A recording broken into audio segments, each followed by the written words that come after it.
नमस्कार। स्वागत है आपका Shankar IAS academy Delhi branch में। It is an end to end solution to all your academic needs.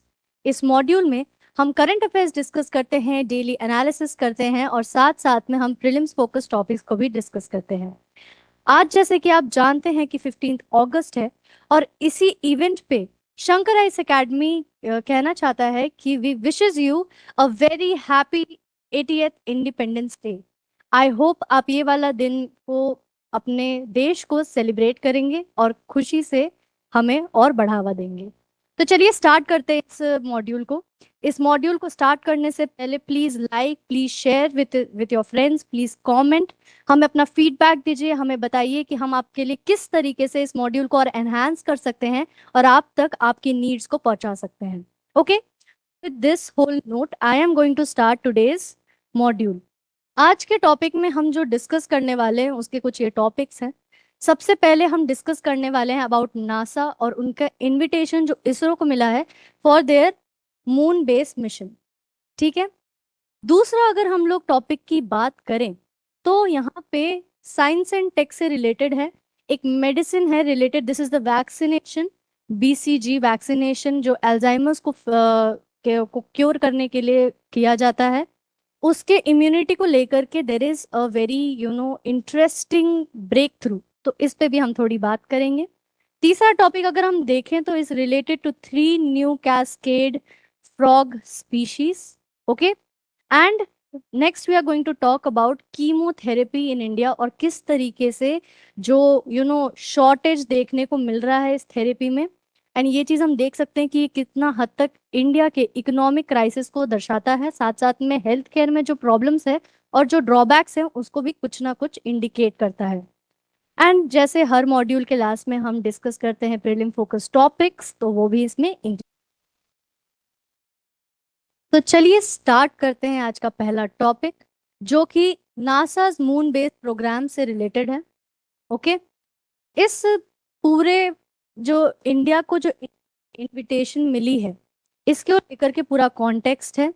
NASA invites ISRO to its moon base program. इस program में क्या होगा, क्या क्या इंपॉर्टेंट एस्पेक्ट्स हैं, कौन इंपॉर्टेंट प्लेयर्स हैं, तो ये सब भी हम थोड़ा अपकमिंग स्लाइड्स में देखेंगे।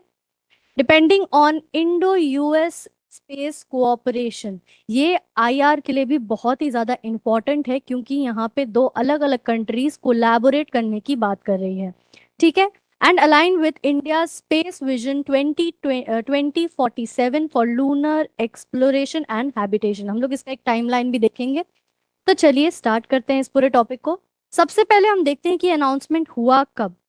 अगर देखा जाए तो ऑन 5th and 6th अगस्त को जो बैंगलोर में हुआ था, there was a 9th India U S civil space joint working group. ये जो मीटिंग थी, इस मीटिंग में बेसिकली नासा ने ये जागरूक किया है कि वो इसरो को इनवाइट करना चाहता है to be a part of their moon based project. Invitation, okay. Framework की अगर हम बात करें तो it is extended under Artemis accord sign in 2020। This is very important, ये बहुत ही ज्यादा इंपॉर्टेंट पॉइंट है स्पेशली फॉर योर प्रिलिम्स। ये एज अ स्टेटमेंट आपको दे सकते हैं, आप थोड़ा सा कंफ्यूज हो सकते हैं, तो इस चीज पे थोड़ा सा गौर करें।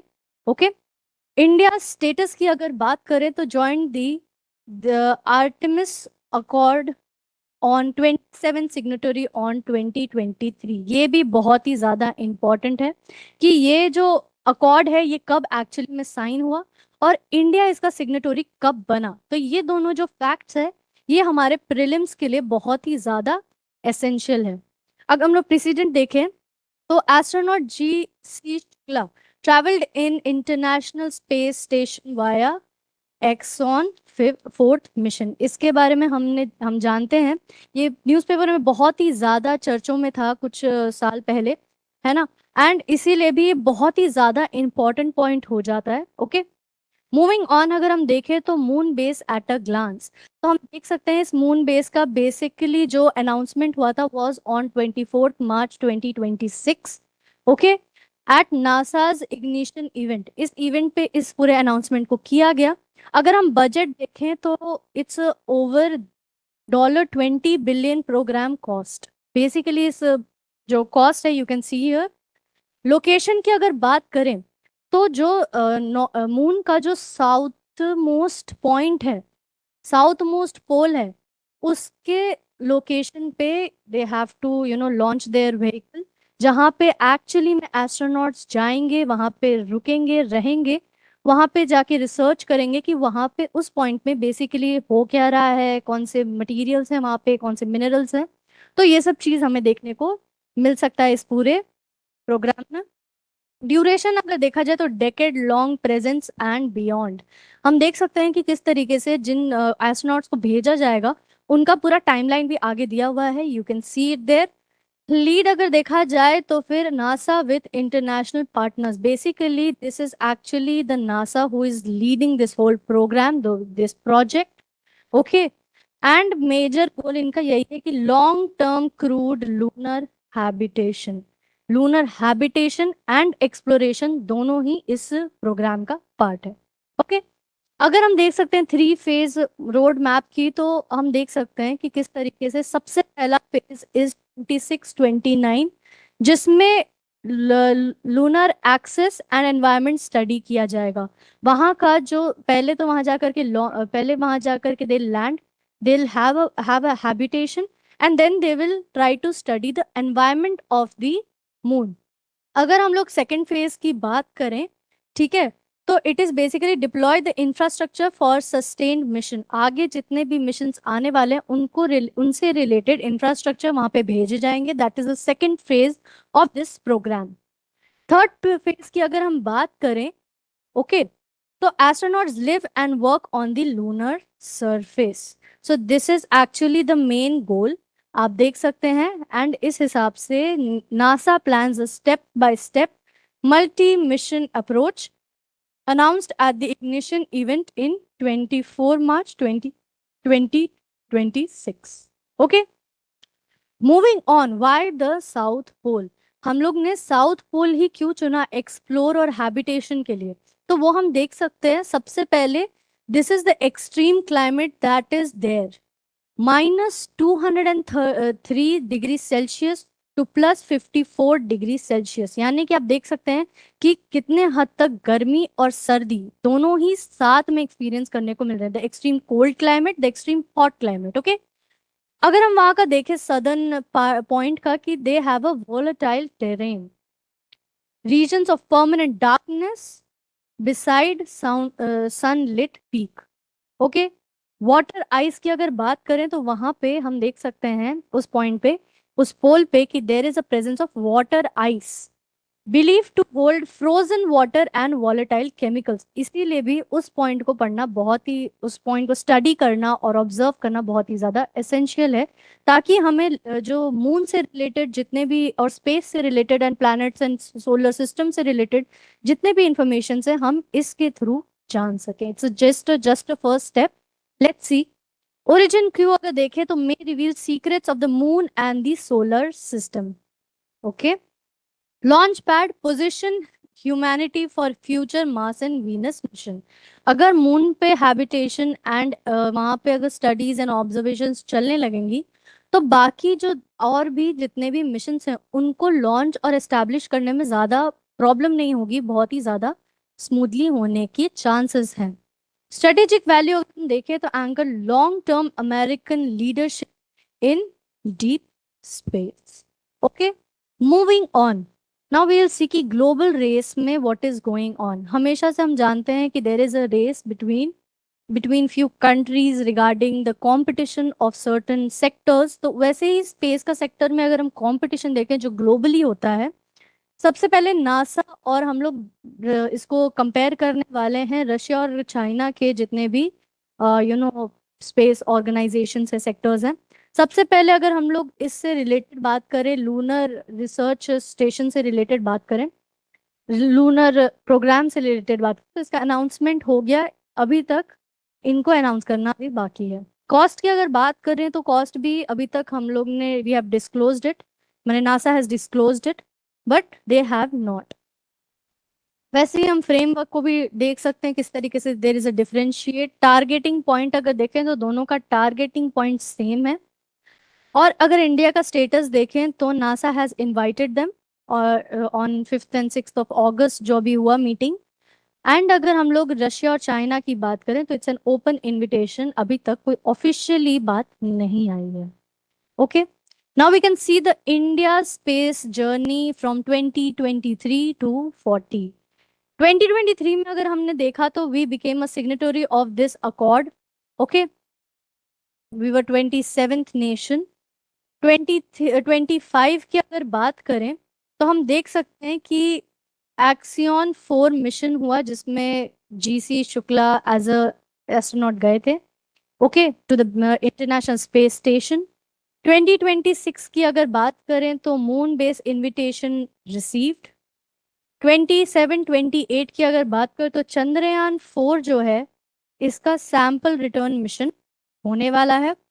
2035 की अगर बात करें तो भारतीय अंतरिक्ष स्टेशन की भी एक मिशन है विच इज लिस्टेड हियर, जिसमें इंडिया अपना खुद का एक स्पेस स्टेशन लॉन्च करेगा।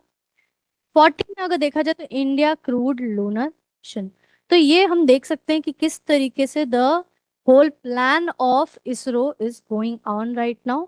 Okay, what India stands to gain. अब इंडिया को इस चीज से क्या क्या फायदा हो सकता है, ये जो इनविटेशन मिला है और इसको रिसीव कर लिया गया है तो इससे क्या क्या फायदा हो सकता है। सबसे पहले लूनर एक्सपर्टीज, हमें ये जानने को मिल सकता है कि we can gain a lot of experience regarding the launch, regarding the south pole of moon. ठीक है, तो ये हम देख सकते हैं कि हमें बहुत ही सारी इससे एक्सपर्टीज मिल सकती है। एस्ट्रोनॉट पे पाथवे को देखते हुए हम ये देख सकते हैं कि किस तरीके से जो एडवांस ट्रेनिंग वहाँ पे होती है और जो वहाँ पे फ्लाइट अपॉर्चुनिटीज जो है वो सब चीज को लेके भी हम बहुत कुछ जान सकते हैं, सीख सकते हैं। स्पेस विजन 2047 जो है उसमें जो अभी हमने देखा, आप देखे होगे यहाँ पे कि there is this is the target and इस टारगेट को अचीव करने के लिए this could actually help us. Okay, deep space access, हम लोग अगर इस प्रोजेक्ट का पार्ट बन जाते हैं, India is included in this project, तो इस वजह से एक ये फायदा भी बहुत हो सकता है कि दैट इंडिया के लिए जो डीप स्पेस का एक्सेस है वो बहुत ही ज्यादा आसान हो जाता है। स्ट्रेटेजिक बैलेंस अगर देखें तो option between this two partnership and, हम ये देख सकते हैं कि जो इंडिया है they always stick to one mantra, we can say this is strategic autonomy. Strategic autonomy का यही मतलब होता है कि being in a neutral position and having having and relation with cooperation with those countries जो हमारे नेशनल इंटरेस्ट से align करती है, तो वी कैन सी दैट। तो उस हिसाब से वी कैन सी कि स्ट्रेटेजिक बैलेंस भी इंडिया बना के रख सकता है, उसको ज्यादा से ज्यादा फायदा मिल सकती है। और ग्लोबल स्टैंड अगर हम देखें तो India among the top space faring nation में से एक बन जाएगा। ठीक है, now there is one UPSC question, please give it a look. तो it is related to the accord which was signed by India and बाकी था, it was the 27th nation. हाँ, and NASA's moon based program. पहला point अगर हम देखें तो India became the 27th country to sign this accord in 2023। So yes, हमने अभी जस्ट पढ़ा इसके बारे में, तो yes it is correct. The moon based program aims to establish a permanent human presence at the moon's north pole. No, it has the plan to establish a permanent human at the south pole, not at the north pole. तो second point गलत हो गया. The International Lunar Research Station (ILRS) is a joint initiative of Russia's and China's. Okay, this is also correct.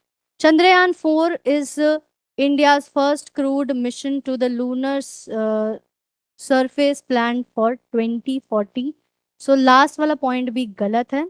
You can see the answer is 1 and 3. अगले topic पे बढ़ते हुए हम देखते हैं जो कि बहुत ही ज्यादा क्रूशियल है साइंस एंड टेक को लेकर के। ठीक है, तो हम देख सकते हैं कि there is one vaccine, BCG vaccine, जो कि अल्जाइमर्स को क्योर करने के लिए बनता है, a clue against Alzheimer's. Okay, तो a new study suggested BCG vaccination may reduce Alzheimer's related inflammation by retaining blood immunity cells, potentially improving amyloid beta clearance and enabling every intervention. तो this is the context, हम देख सकते हैं कि there is one vaccination जो कि actually में Alzheimer को क्योर, प्रिवेंटिव है ज्यादातर, तो उसको प्रिवेंट करने के लिए they are actually there are few studies जिससे हमें बहुत कुछ पता चलता है। तो सबसे पहले हम देख लेते हैं कि ये बेसिकली क्या इसमें की फीचर्स है, क्या की फैक्ट्स हैं। सबसे पहले अगर हम देखें तो सबसे पहले is that study appeared in the journal Communication Medicine। ये जो पूरा रिपोर्ट था रिगार्डिंग दिस मेडिकल जो डिस्कवरी है वो इस पे पब्लिश हुआ था। इंस्टीट्यूट अगर हम देखें तो this was the institute in United states. Vaccine studied BCG, BCG is the vaccine जिस पे हमने पूरा जिस पे इन्होंने पूरा रिसर्च किया था, जो कि एक्चुअली ट्यूबरकुलोसिस के को लेकर के it was a vaccine. And हमने देखा कि ये जो ट्यूबरकुलोसिस वैक्सीन है ये बहुत ही ज्यादा एज अ प्रिवेंटिव स्टेज वो अल्जाइमर्स के लिए भी काम कर रहा है। पार्टिसिपेंट्स अगर देखें तो there were 23 older adults. Okay, this is the number. हम देख सकते हैं कि this could also be the reason कि कुछ चैलेंजेस भी आगे जाके हम देखेंगे कि इस वैक्सीन और स्टडी को लेकर के क्या क्या चैलेंजेस थे या क्या क्या चीजें थी जो लैकिंग थी। तो उसमें से हम देख सकते हैं कि 23 ओल्ड एडल्ट्स इसमें ज्यादा स्टडी सब्जेक्ट्स नहीं है। ओके, तो हम ये चीज देख सकते हैं। एंड रफली half with Alzheimer's biomarkers, basically क्या है कि प्री अल्जाइमर्स को लेकर के they can detect it, they can prevent it, but Alzheimer's की जब बात आती है तो वो उतना क्यूरेबल इफेक्टिवनेस नहीं दे पा रहा है। तो ये चीज में हम देख सकते हैं। 2 dose of this vaccine administered a month apart to each other subjects. तो इस पूरे ड्यूरेशन में इस तरीके से 2 डोज दिए गए जिसमें 1 मंथ के ड्यूरेशन के बीच में दिया गया। ट्रैकिंग अगर देखा जाए तो बेसिकली ब्लड और जो स्पाइरल फ्लूइड्स होते हैं वो 1 साल तक इस चीज को ट्रैक किया गया एंड बहुत ही ज्यादा पॉजिटिव रिजल्ट्स हमें देखने को मिलते हैं। आगे बढ़ते हैं। Science inflammaging and trained immunity. तो हम देख सकते हैं कि अल्जाइमर्स में बेसिकली क्या होता है कि आपका जो ब्रेन का जो भी है, जैसे जैसे आपकी उम्र बढ़ते चली जाती है there is an accumulation and inflation of you know of your and creating some cells to be very accumulated and bulging out, जिसके वजह से आपकी जो मेमोरी होती है वो थोड़ी जाते हुए दिखती है। ब्रेन इम्पैक्ट अगर हम देखें तो it actually amyloid cleaning immune cells become dysfunctional over time. हम देख सकते हैं कि जैसे जैसे आपकी उम्र बढ़ती चली जाती है this cleaning immune cells starts to accumulate and कहीं ना कहीं it causes you a damage. Plague अगर देखें तो क्लम्प्स जो बनते हैं form the hallmark of this disease.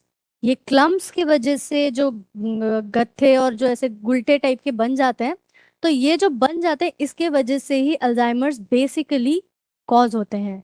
Trained immunity अगर देखें तो vaccine gives innate immunity cell lasting functional memory. Vaccine का बेसिक काम ही यही होता है कि whenever you are vaccinated your immunity remembers it, and जब भी आपके पास आप अगर थोड़ा सा भी इन्फेक्ट हो जाते हो तो इम्यूनिटी तुरंत उसको कॉम्बैट करने के लिए काम करना स्टार्ट कर देता है। तो उसी उसी हिसाब से अगर आप देखें तो they have this memory of a disease and they work on it. तो उसी पूरे बात पे ये बात है। Okay, retrained cell respond to many unrelated threats not one। तो देख सकते हैं कि इस जो वैक्सीन के वजह से बेसिकली होता क्या है कि जो मेमोरी बन जाती है इम्यूनिटी के बीच में, तो वो जो इम्यूनिटी मेमोरी है वो जो इम्यूनिटी मेमोरी बेसिकली जो वो सिर्फ कुछ थ्रेट्स को नहीं जबकि बहुत ही ज्यादा जो थ्रेट्स होते हैं उनको कॉम्बैट करने में हेल्प करती है। तो वही उसी सेम साइंस के पीछे देखा जा रहा है कि ये जो बीसीजी वैक्सीन है इसके वजह से there is a memory and जिसके वजह से बाकी और भी जो थ्रेट्स हैं नॉट जस्ट ट्यूबरकुलोसिस वो चीज कॉम्बैक्ट हो रही है, वो चीज सुधर रही है।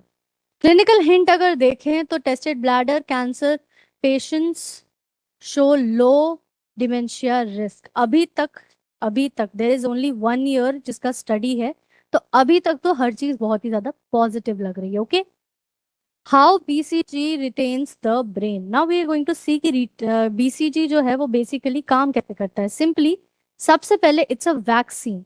तो basically monocytes the main immune cell in the spiral fluid में रहते हैं, एंड इस वजह से क्या होता है कि बेसिकली वैक्सीन घुल मिल जाते हैं एंड वो एक इम्यूनिटी मेमोरी फॉर्म करते हैं। ओके, जिसके वजह से they get a faster and more alerting response.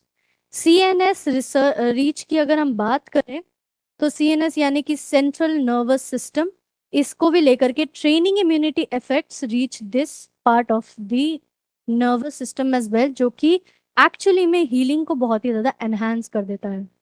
Not BCG specific, cells did not react more strongly to BCG as re-exposed। अगर यही सेम वैक्सीन फिर से उस इंसान को दी जाती है तो ऐसा कोई साइड इफेक्ट्स हमें देखने को नहीं मिलता। General alert, they reacted strongly to unrelated bacteria LPS molecule. और टिश्यू शेपिंग की अगर बात करें तो brain environment shapes how these immunity cells behave. Okay, तो हम देख सकते हैं कि जैसे बेसिक हर वैक्सीन काम करती है वैसे बीसीजी वैक्सीन भी काम करती है। Okay, moving on, now we are going to see the main findings and race against time. सबसे पहले हम देख सकते हैं कि जो एनीलॉयड है, जो सेल्स हमने देखा था, fell in CSF and rose in plasma blood plasma, ये हम देख सकते हैं इन प्री अल्जाइमर्स ग्रुप में हमने ये चीज ऑब्जर्व किया, स्टडी ने किया। Okay, clearance signal patterns hint at amyloid being moved out of the brain. Okay, established cases की अगर बात करें तो no such amyloid shift materialistic into these particles. Barriers की अगर हम बात करें तो damage brain blood barrier can impede immune clearance. हम देख सकते हैं this is the actual findings, and देख सकते हैं कि स्टडी के दौरान क्या क्या पता चली।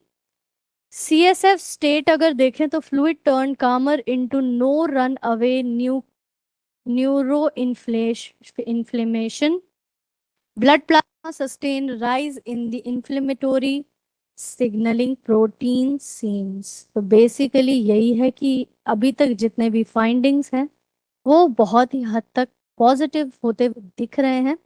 अगर हम लोग लिमिटेशन की उसी में बात करें तो सबसे पहले जो सैंपल साइज है वो बहुत ही ज्यादा सैचुरेटेड है, बहुत ही ज्यादा कम है। Okay, you can see here no placebo, trials lacked a placebo arm for a controlled comparison। Proper comparison नहीं हो पाया because there is something that is lacking. There is a placebo, एक placebo was the point that was lacking in this whole experiment। Cognition की अगर बात करें तो basically shift either way over the year. जैसे मैंने आपको बताया कि 1 year is a very short span of time, and इसी दौरान जो स्टडीज ने फाइंडिंग्स लाई है ये चीज भी हमें थोड़ा सा और लॉन्ग ड्यूरेशन के लिए ऑब्जर्व करने की जरूरत है, क्योंकि अगर इसको हमने ज्यादा दिन तक ऑब्जर्व नहीं किया तो इसके कुछ ऐसे साइड इफेक्ट्स बाद में आ सकते हैं जो कि बहुत ही ज्यादा प्रॉब्लमेटिक हो सकते हैं। टाइमलाइन की अगर बात करें तो 1 ईयर इज टू शॉर्ट, जैसा मैंने आपको बताया। Purpose, trial design to study biology not cure और prevention. We can see this कि जो मेन मोटिव था इस पूरे स्टडी का was to study biology as a subject, देखने के लिए कि बेसिकली सेल्स कितने कैसे क्या रिएक्ट कर रहे हैं, क्या हो रहा है इस पूरी सिचुएशन में। But at the same time कोई क्योर या प्रिवेंशन का ऐसा कोई इंटेंशन नहीं था, इसीलिए बहुत चीजें को दूसरे पर्सपेक्टिव में देखने के लिए we need something more. Descriptive अगर देखें तो findings remain descriptive not pure और not proof of amyloid clearance. Amyloid clearance के जो क्लम्प्स बन रहे थे, जो गट्ठा बन रहा था, उसको क्लियरेंस का पूरा तरीके से क्लियरेंस नहीं मिली है, पूरे तरीके से प्रूफ अभी तक नहीं हो पाया है। क्लिनिकल एंड फ्यूचर इम्प्लीकेशंस की अगर बात करें तो हम देख सकते हैं कि सबसे पहले जो BCG is cheap and backed by decade of safety data. So this is also very good about this vaccine कि it is cheap and it has a very safety data. Modern drugs की अगर बात करें जो इसी same Alzheimer's को cure करने के लिए हैं, they are very very very expensive. Okay, larger trials अगर हम देखें तो the allocation of the money of the grant money is also very much in high numbers. Preventive angle अगर हम देखें तो BCG shows more promise as a prevention than as cure. Alzheimer's का cure नहीं है, it is a preventive measure. ये चीज हमें भी पता चलती है. ब्रॉडर स्कोप अगर हम देखें तो may help other inflation driven जो डिजीजेस हैं उसको एक्चुअली कॉम्बैट करने के लिए भी we can use this vaccine.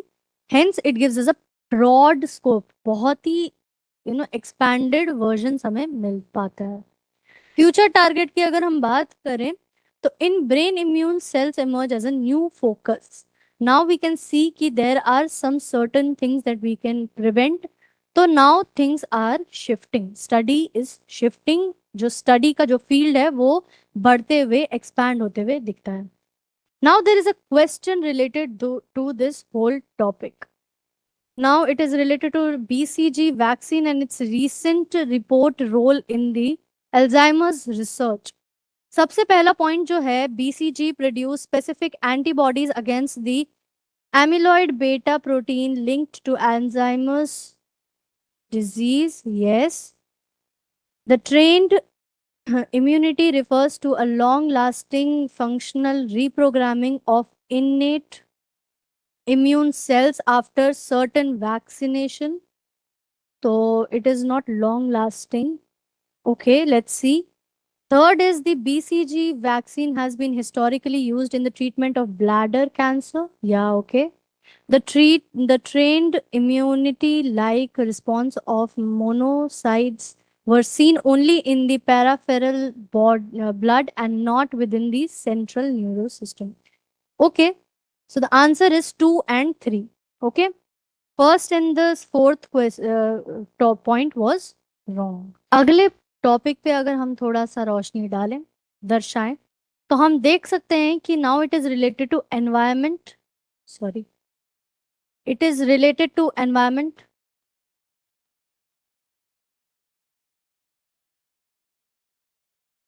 ये environment से related है, ठीक है. Now it is related to 3 new cascade for frog species जो कि अभी नॉर्थ ईस्ट में they have been discovered 3 new species from northeast India. Over 15 years of field research. 15 साल field research के बाद 3 ऐसे नए species cascade frog के निकले हैं, ठीक है. And 5 other cascade frog species have been recorded in India for the first time. North India में हम ये भी देख सकते हैं कि 5 ऐसे और स्पीशीज हैं जो कि हमारे इकोसिस्टम में एड ऑन हो चुके हैं, ठीक है. The study was published in the peer review of bulletin of museum of comparative zoology. तो ये इसका कॉन्टेक्स्ट है क्यों ये न्यूज में था. अब अगर हम देखें कि कौन से ऐसे 3 मेजर थे स्पीशीज जो कि अभी रिसेंटली उभर के सामने आए हैं, तो सबसे पहला इज अमाची कैस्केड फ्रॉग. बेसिकली ये पाया गया है त्रिपुरा में, जामपुई हिल्स में.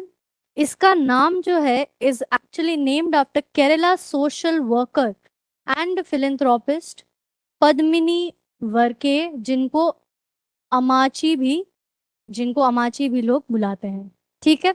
तो एक ये स्पीशीज है. दूसरी स्पीशीज अगर हम देखें तो सेंडेयू कैस्केड फ्रॉग की बात करें तो ये नागालैंड में पाया जाता है और obviously the name only suggest कि it is from which village, ठीक है. अगर हम तीसरा अगर देखें तो is related to beautiful cascade frog जो कि वेस्ट बंगाल में पाया जाता है, ठीक है. Name for is distinctive green body with mosaic like pattern. आप देख सकते हैं दिस इज वन स्टेटमेंट जो कि फिल्म्स में आ सकते हैं, please keep this in mind and एक this is the point. Okay, तो ये हमने देख लिया कि 3 न्यू स्पीशीज जो अभी डिस्कवर हुए वो थे कौन। अगर हम लोग 5 न्यू स्पीशीज जो इंडिया के इकोसिस्टम में एड ऑन हुए हैं उनकी बात करें तो these are 5 names of those frogs. Okay, marbled हो गया, नेपाल, वेंग्याल, मेडोग, म्यांमार, पियानमा। तो you can see these are the few of the names and उनके साइंटिफिक नेम्स आप इस स्लाइड में देख सकते हैं। मूविंग ऑन, साइंटिफिक सिग्निफिकेंस अगर हम बात करें तो researchers study 300 plus geographical population of these frogs. Researchers ने इस इन फ्रॉग्स स्पीशीज पे they have studied identification used. Basically identify कैसे किया जाए, तो सबसे पहले आइडेंटिफाई किया गया थ्रू डेटा एनालिसिस के द्वारा। अगर हम बात करें तो कंपैरेटिव स्टडीज भी करी गई जहाँ पे साइज, कलर, पैटर्न ये सब चीज को कंपेयर करते हुए दे हैव स्टडीड कि कौन से अलग अलग स्पीशीज हो सकते हैं, कौन से सेम स्पीशीज में हैं। ओके, एंड हम देखें तो टैडपोल के अंदर भी different sizes, different patterns, different different different look bye them they can decide what actually which frog is and किस तरीके से आइडेंटिफाई होते हैं ऐसे frogs. DNA based data dating suggests major diversification occurs around 30 million years ago around this transition. This was actually 34 million years ago. Okay, and ये यही दर्शाता है कि उतने पुराने टाइम से these species have been existing. Okay, moving on, geography and evolution की अगर बात करें तो बेसिकली ये जो फ्रॉग स्पीशीज है ये ज्यादा से ज्यादा इनहैबिट इन फास्ट फ्लोइंग रिवर स्ट्रीम्स। जहाँ पे जिस फॉरेस्ट में ज्यादा रिवर स्ट्रीम्स देखने को मिलते हैं, वाटर बॉडीज देखने को मिलते हैं, वहां पे ये फ्रॉग्स बहुत ही ज्यादा तादाद में पाए जाते हैं। There presence distribution was influenced by Himalayan uplift. Himalayan uplift की वजह से हम जानते हैं कि Himalayan uplift and it's young fold mountain, तो इसीलिए जो हम डेट कर रहे हैं इस 35 मिलियन ईयर्स अगो, तो वो जो पॉइंट है उस टाइम पे हिमालयंस के एमर्जेंस की वजह से सबसे पहले दिस डिस्ट्रीब्यूशन इज। दूसरा अगर हम देखें तो multi waves of east and west colonialisation across Asia. Asia में कुछ ऐसे कंट्रीज जैसे मंगोल हो गए, चाइना हो गए, इनका भी थोड़ा इन्फ्लुएंस है इस पूरे पॉइंट में कि क्यों यहाँ पे ये सब फ्रॉग्स पाए जाते हैं। तीसरा अगर हम देखें, climate and geological change during this period, this transition Eocene and Oligocene period में जो चेंजेस हुए थे उस वजह से भी ये जो फ्रॉग्स हैं यहाँ पे हैबिचुएटेड हैं। Okay, now there is one question regarding this topic. It is first, अगर हम लोग स्टेटमेंट देखें तो these frogs of a gene Amolops are primarily associate with fast flowing forest streams, so yes it is correct. Second, अगर हम देखें तो the newly discovered species were identified solely on the basis of their external morphological characters. Yes, actually diversification of cascade frogs have been linked to the uplift of Himalayas and east to west biographical movement across Asia. Yes, this is also correct. Northeast India forms part of both the eastern Himalayas and Indian Burma biodiversity hotspot. Okay, so the answer is 1, 3 and 4.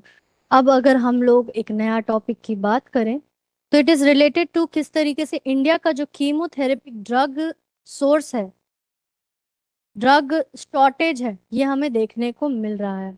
इसके क्या क्या aspects हैं, ये क्यों decline हो रहा है, इतना ज्यादा इतना शॉर्टेज क्यों देखने को मिल रहा है, और कौन कौन से ऐसे हॉस्पिटल्स हैं जिनको ज्यादा इफेक्ट हो रहा है या कौन से ऐसे हॉस्पिटल जिनको कम इफेक्ट हो रहा है, इसके बारे में भी हम बात करेंगे। This is the actually article. इसमें अगर हम लोग कॉन्टेक्स्ट देखें तो नेशन वाइड शॉर्टेज देखा जा रहा है सिस्प्लास्टिन और कार्बोप्लास्टिन जैसे ड्रग्स का, ठीक है, due to rise of platinum cost, shipping disruption, outdate price caps, threatening timely cancer treatment. तो हम देख सकते हैं कि जैसे cancer treatment which involves chemotherapy, वो एक लाइफ सेविंग थेरेपी जैसा एक वर्क करता है। हम ये देख सकते हैं कि इसके शॉर्टेज की वजह से किस तरीके से जो एक्चुअल में जो पेशेंट्स हैं उनको कितनी हद तक तकलीफ हो सकती है। इस बात पे अगर गवर्नमेंट जल्द से जल्द कुछ काम, कुछ पॉलिसीज लाए तो it's very very important, because we can go into crisis very easily right now. About the drug अगर बात करें तो cisplatin first generation platinum based drug for solid tumours and blood cancers पे है, ठीक है। अगर हम लोग कार्बोप्लास्टिन की बात करें तो second generation platinum compound treating multiple solid tumours. तो हम देख सकते हैं there are two generation of drugs जो कि बहुत ही ज्यादा क्रूशियल है for the treatment of cancer patients. Usage अगर देखा जाए तो ये सब is the cancer that is actually very very important. Head neck cancer हो गया, gall bladder cancer, testicular, breast, lungs, ovarian. तो हम देख सकते हैं कि कितने ज्यादा कैंसर के there is cancer presence and किस हद तक कीमोथेरेपी के शॉर्टेज की वजह से सबसे ज्यादा असर इन्हीं पेशेंट्स को हो सकता है। अगर हम लोग पीडियाट्रिक रोल अगर हम देखें कि बच्चों को लेकर के कितना ज्यादा चाइल्ड एंड एवरीथिंग, तो वो हम देख सकते हैं कि vital in neuroblastoma, retinoblastoma and hepatoblastoma protocols को लेकर के ये बहुत ही ज्यादा वाइटल है।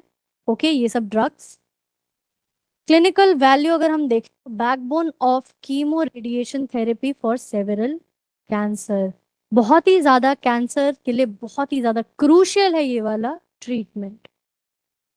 अगर हम देखें तो there is a substitution gap, alternatives are less effective and हम देख सकते हैं कि कीमोथेरेपी के साथ साथ there should be an alternative when it comes to healing and curing and treating cancer patients. But ऐसा ऑल्टरनेटिव को देखते हुए हम देख सकते हैं कि there is a huge gap जो कि बहुत ही ज्यादा प्रॉब्लमैटिक हो सकता है। वाई दिस शॉर्टेज मैटर्स, अब हम देखेंगे कि क्यों ये शॉर्टेज इतना ज्यादा चर्चों में है, इतना ज्यादा इंपॉर्टेंट है। सबसे पहले there is a cancer burden. जितने भी हम देख सकते हैं there are over 1.5 million new cancer cases diagnose annually in India. आप देख सकते हैं कि आंकड़ा है जो कैंसर केसेस का, वो इंडिया में कितने ज्यादा नंबर पे है। ट्रीटमेंट डिले अगर हम देखें तो इस कीमोथेरेपी के जो ड्रग्स के कोलैप्स हो जाने के वजह से जो ट्रीटमेंट में डिले हो सकता है उस पे बहुत ही ज्यादा प्रॉब्लम्स क्रिएट हो सकते हैं, क्योंकि ये जो है it's life, it is related to life and it is very very crucial. Higher cost अगर देखें तो second and third generation substitution are far more expensive. अभी तक जितने भी ड्रग का नाम मैंने लिया, सिस्प्लास्टिन हो गया, कार्बोप्लास्टिन हो गया, ये जो दो बहुत ही मेजर ड्रग्स हैं ये बहुत ही ज्यादा अफोर्डेबल भी हैं। अगर हम लोग सेकेंड और थर्ड जनरेशन तक जाएं तो ऐसे ड्रग्स धीरे धीरे करके बहुत ही ज्यादा एक्सपेंसिव होते चले जाते हैं। टॉक्सिक टॉक्सिसिटी रिस्क हम देख सकते हैं कि किस तरीके से इनके कोई like you can C alternative regimes carry high and different and high side effect profiles. जो अगर जितने भी ऑल्टरनेटिव्स अगर हैं भी मार्केट में उनके साइड इफेक्ट्स बहुत ही क्लियरली देखने को मिल जाते हैं जो कि बहुत ही ज्यादा अच्छा नहीं है। अगर हम लोग पीडियाट्रिक्स अगर हम लोग इम्पैक्ट देखें तो is no substitute exist for childhood cancer treatment.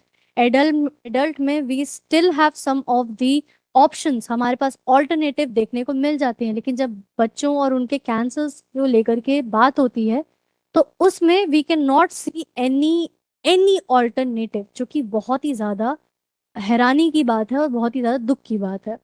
Duration अगर देखें तो shortage have been ongoing for nearly 7 months। Across India.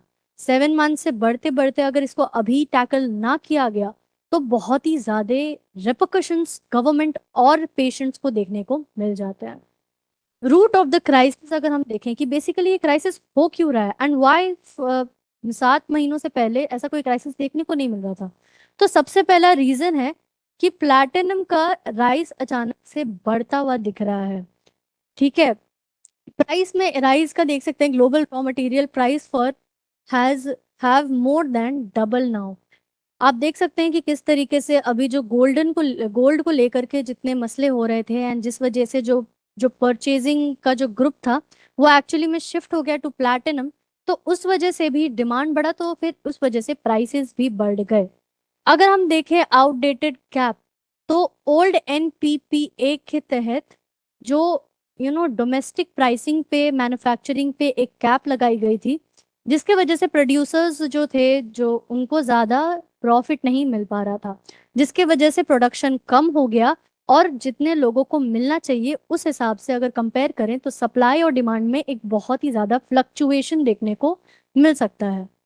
Shipping roots अगर हम देखें तो वेस्ट एशिया के जो कॉन्फ्लिक्ट्स के वजह से जितना भी था उस वजह से भी बहुत ही ज्यादा प्रॉब्लम्स हो गए, डिसरप्शंस हो गए। ओके, इम्पैक्ट रिलायंस अगर देख तो heavy dependency on narrow set of global platinum supply. India जो है वो ग्लोबल सप्लायर्स पे बहुत ही ज्यादा डिपेंड करता है प्लैटिनम के लिए, एंड इसी सप्लाई और हाई डिपेंडेंसी के वजह से ये शॉर्टेज मेजरली देखने को मिल रहा है। प्रोडक्शन हॉल्ट अगर देखें तो Indian generic makers temporarily showed और स्टॉप्ड आउटपुट, तो ये हम देख सकते हैं कि किस तरीके से जो प्रॉफिट नहीं मिल रही थी उस वजह से टेम्परेरीली एक शॉर्टेज देखने को मिल रहा है। वीक एपीआई बेस, हम देख सकते हैं कि फार्मास्यूटिकल इंग्रेडिएंट में भी देर इज अ वीक बेस, इसका अवेलेबिलिटी उतना नहीं मिल पा रहा है। तो ये सब कुछ ऐसे क्रूशियल पॉइंट्स थे जिसकी वजह से ये क्राइसिस बेसिकली इंड्यूस्ड हुआ है। नाउ क्राइसिस के अगर हम लोग थोड़े आंकड़े देख रहे हैं, थोड़े डेटास देख लें, तो हम देख सकते हैं कि 50% जो है हमने सीलिंग में हाइक देखा है और प्राइसेस बढ़ने के पॉसिबिलिटी देखी जा रही है। अगर हम देखें तो ड्यूरेशन जो भी शॉर्टेज का है वो 7 मंथ्स है, एंड हम ये देख सकते हैं कि 1.5 लोग को न्यू कैंसर के केसेस बन के एमर्ज हुए हैं। ठीक है, तो अब हम देख सकते हैं रिवाइज्ड प्राइस गैप जो कि बहुत ही ज़्यादा इंपॉर्टेंट है, तो ₹7.27 से अब ₹10.89 कर दिया गया है पर लीटर। वैसा ही ग्रोथ हमने प्लाटीन में भी देखने को मिल रहा है हम लोग को। और गवर्नमेंट मूव अगर देखें तो पब्लिक इंटरेस्ट क्लॉज इन्वोक, तो ये सब हम देख सकते हैं कि क्राइसिस को लेकर के this is actually the reality of the stuff. अगर हम लोग देखें what is the governments response, जो कि बहुत ही ज्यादा इंपॉर्टेंट हो जाता है फॉर आर प्रिपरेशन, हम इसे एज अ पॉइंटर्स डाल सकते हैं, तो ये बहुत ही ज्यादा इंपॉर्टेंट है।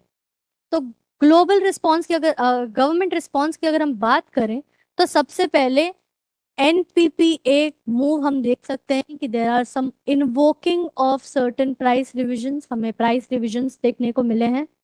अगर हम लोग डिफरेंट डिफरेंट कैप देखें तो हमने पिछले आंकड़ों में देख लिया कि इस ड्रग्स के बेसिकली कैप क्या हैं। लीगल ग्राउंड अगर हम देखें तो public interest cited as basis for for the special revision. State coverage देखें तो गवर्नमेंट हॉस्पिटल्स लार्जली स्टेबलाइज्ड, हम देख सकते हैं कि ये सब जो भी जितने भी फ्लक्चुएशंस हो रहे हैं और जितने भी रिवीजन ऑफ प्राइसेस हो रहे हैं, इस वजह से गवर्नमेंट हॉस्पिटल्स जो हैं उन्होंने थोड़े हद तक अपने आप को स्टेबलाइज कर लिया है। लेकिन वही बात अगर हम लोग प्राइवेट हॉस्पिटल्स की करें तो उनमें अभी भी एक गैप देखने को मिलता है कि उन्होंने अभी तक ये जो क्राइसिस है इसमें ये स्टेबिलिटी गेन नहीं कर पाए हैं।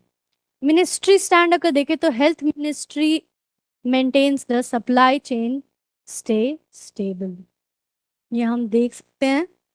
ठीक है, वे फॉरवर्ड की अगर हम बात करें तो सबसे पहले it is very important for us to know कि ड्रग सिक्योरिटी फ्रेमवर्क इंश्योर हो। ठीक है, सबसे पहले स्ट्रेटेजिक रिजर्व्स, एक बफर स्टॉक जैसा एक कॉन्सेप्ट इंट्रोड्यूस करना चाहिए for these chemotherapic drugs and कोई भी फार्मास्यूटिकल हो जो बहुत ही ज़्यादा एसेंशियल होता है एंड लाइफ उस पर डिपेंड करती है।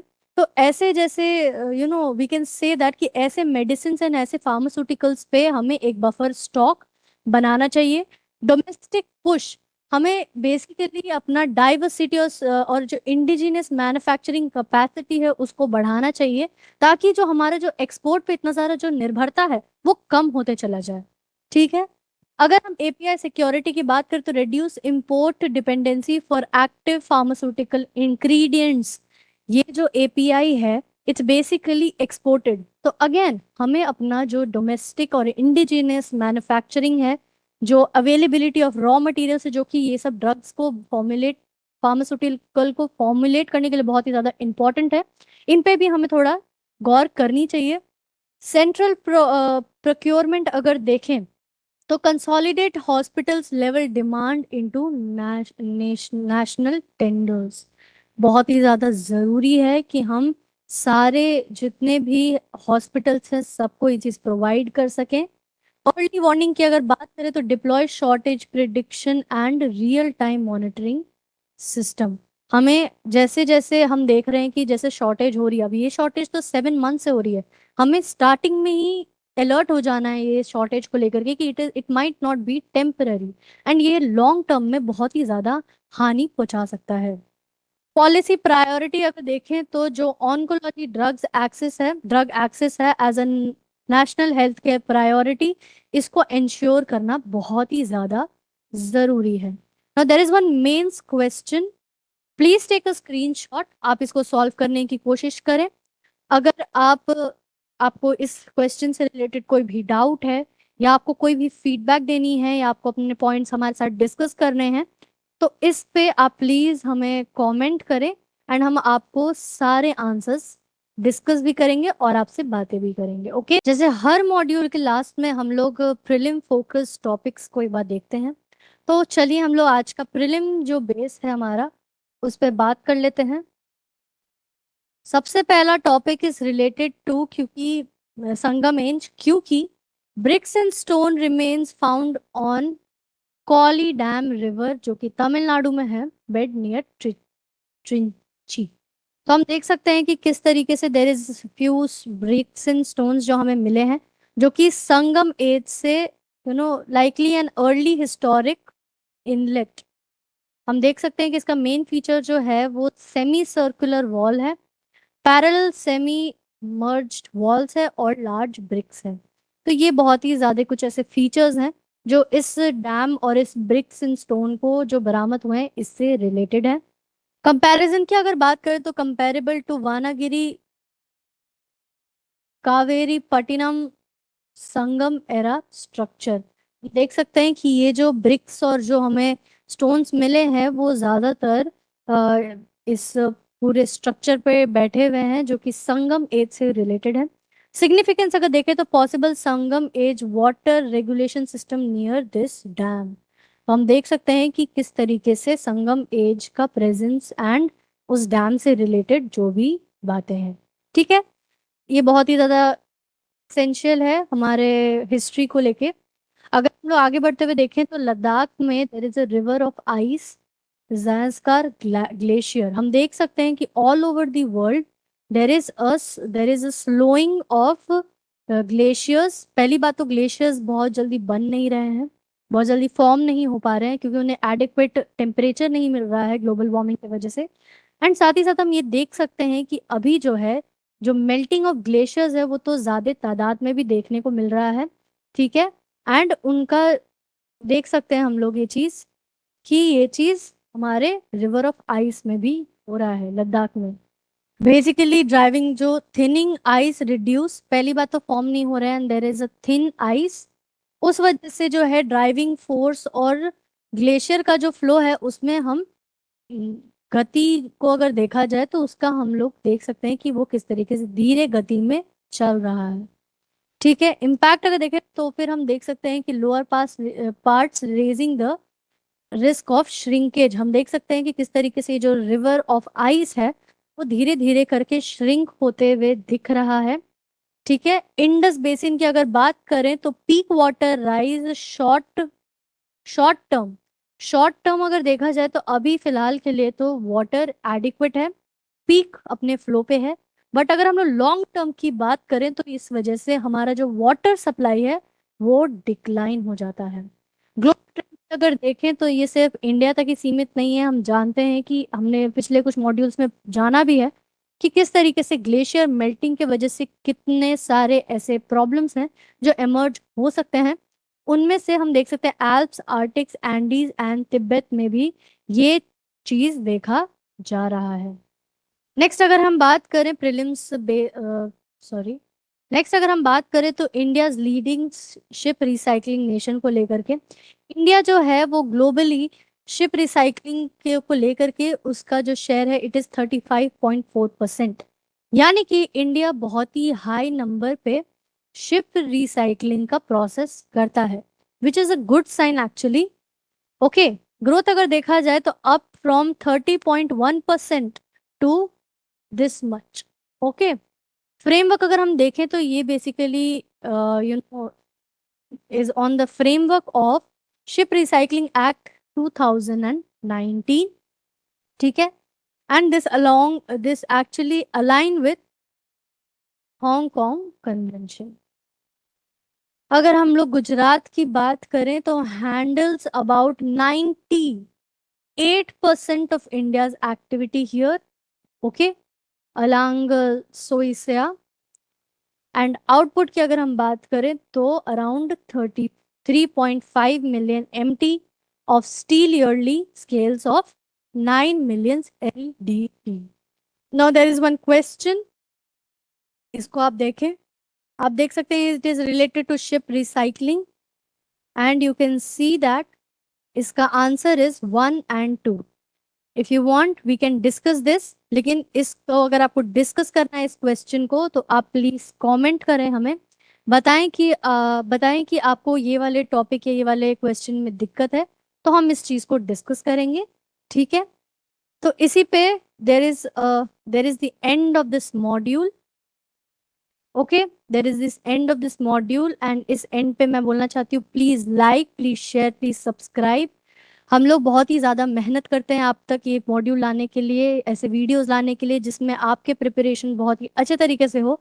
तो आप प्लीज़ हमें बूस्टिंग दें, हमें और ज़्यादा बढ़ावा दें ताकि हम थोड़ा सा और आपके लिए मॉड्यूल को एनहांस कर सकें। ठीक है, विद दिस हम लोग अब मिलेंगे नेक्स्ट मॉड्यूल में। Till then have a nice day, bye bye and enjoy your independence day, I mean it.